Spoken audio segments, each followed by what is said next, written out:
하나님의 말씀은 로마서 15장 30절에서 33절 말씀입니다. 오늘 성경 본문을 쉬운 성경 버전으로 읽도록 하겠습니다. 개역 성경, 우리가 쭉 읽었던 개역 성경이 아닌 쉬운 성경 버전으로 읽도록 하겠습니다. 성도 여러분, 우리 주 예수 그리스도와 성령의 사랑으로 여러분에게 부탁합니다. 내가 기도하듯이 여러분들도 하나님께 간절히 기도해 주시기를 바랍니다.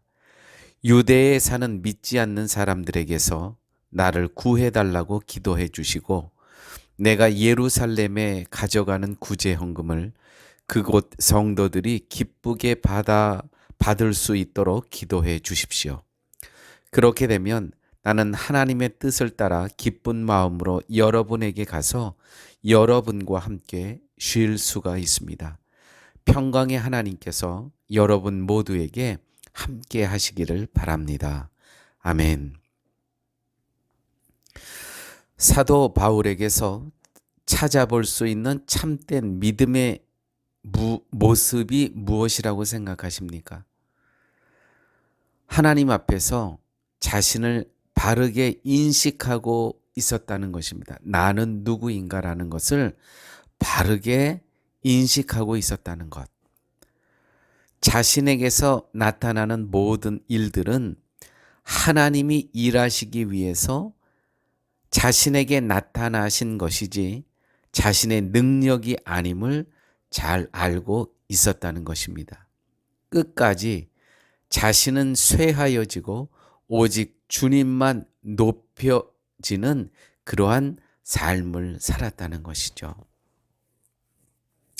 오늘 이 본문의 내용은 사도 바울이 로마의 성도들에게 자신을 위해서 기도를 부탁하는 내용입니다.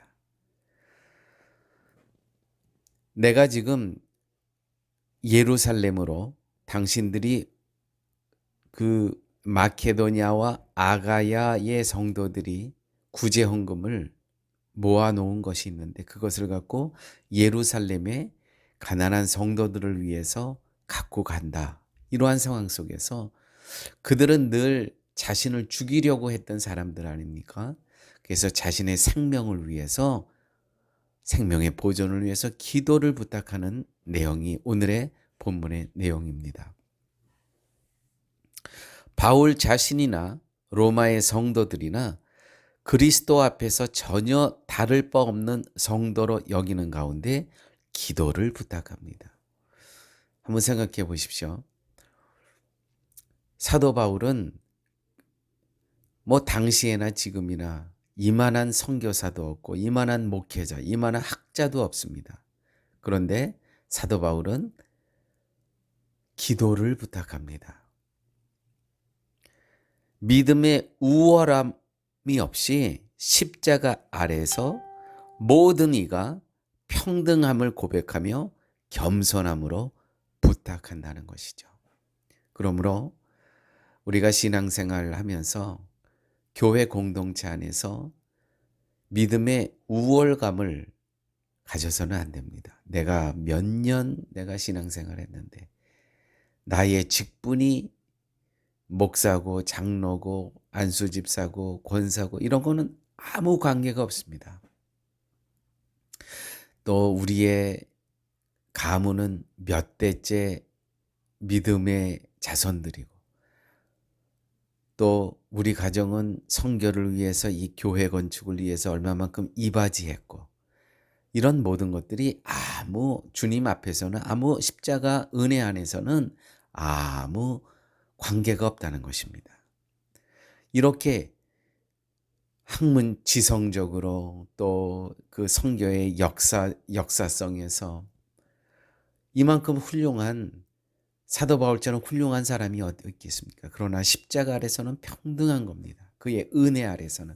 그래서 이 성도들에게, 로마에 있는 성도들에게 기도를 부탁합니다. 자신의 기도의 제목을 솔직하게 내려놓고, 내가 지금 이 헌금을 갖고 가지만은 전해주기 위해서, 그러나 나의 목숨은 정말 경각에 달려있다. 당신들의 기도가 필요하다. 얼마나 겸손합니까?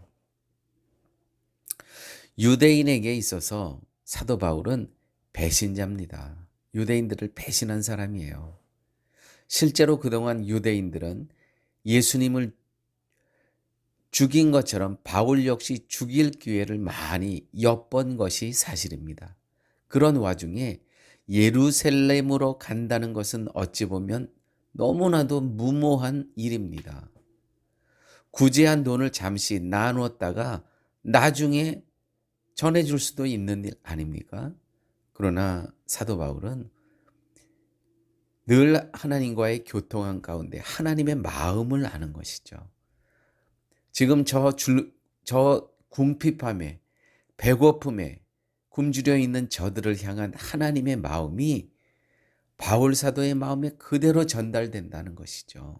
그래서 이러한 위험이 있지만 가야 된다는 것입니다. 사랑하는 교회 여러분, 우리가 신앙생활 할 때 때로는 교회 안에 지도자가 상식에 벗어난 그러한 결단을 할 때가 있습니다. 예를 들어서 많은 사람들은 지금 교회 건축할 때가 아닙니다. 그러나 목회자는 기도 가운데 하나님의 임재가 필요한 성전이 필요할 때가 있습니다. 그럴 때 함께 기도해 주시는 건 매우 소중합니다. 또 한 공동체에서 교회의 지도자가 어떠한 결단을 해야 될 때 외롭습니다. 이건 지성적으로도 맞지 않고 이성적으로도 또 환경적으로도 우리 교회 형편에 우리 교회 재정에 맞지 않는 일을 결단할 때가 있습니다. 그럴 때 성도들께서는 이 정말 하나님과의 독대를 통해서 결정한 이 결정에 믿음으로 순종하는 것 매우 소중한 것입니다. 바울은 무엇 때문에 유대나 예루살렘을 위해서 기도해 달라고 부탁을 했겠습니까?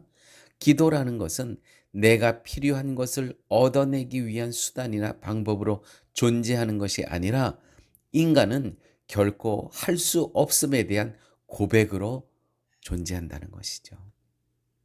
그래서 기도를 요청하는 것입니다. 함께 기도하자는 것은 지금 사도 바울이 로마에 있는 성도들에게 함께 기도하자, 기도를 부탁하고 있습니다. 이 함께 기도하자는 것은 하나님이 일하심을 함께 바라보자는 것과 같은 것입니다.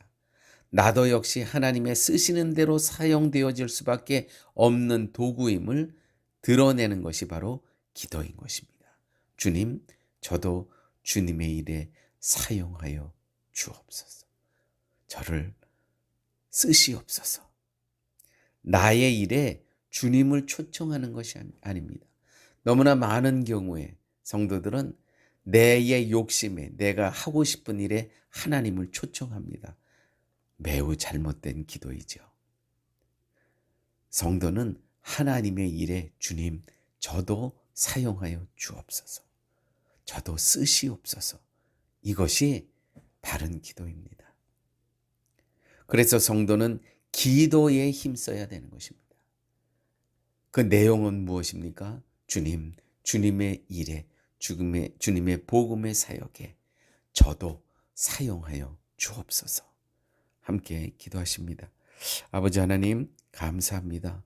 오늘 사도 바울의 십자가 아래서의 그 은혜 아래서의 평등함을 고백하면서 성도들에게 자신의 기도의 제목을 부탁했던 것처럼 우리도 하나님의 일에 쓰임받기를 소원하면서 기도의 제목을 성도들과 함께 나누면서 하나님의 뜻 안에서 하나 되고 기도 가운데 하나 되고 말씀 가운데 하나 되고 믿음 가운데 하나 되는 그러한 교회 공동체의 성도들이 될 수 있도록 우리 주님 인도하여 주시옵소서. 모든 말씀 예수님 이름으로 기도드렸습니다. 아멘.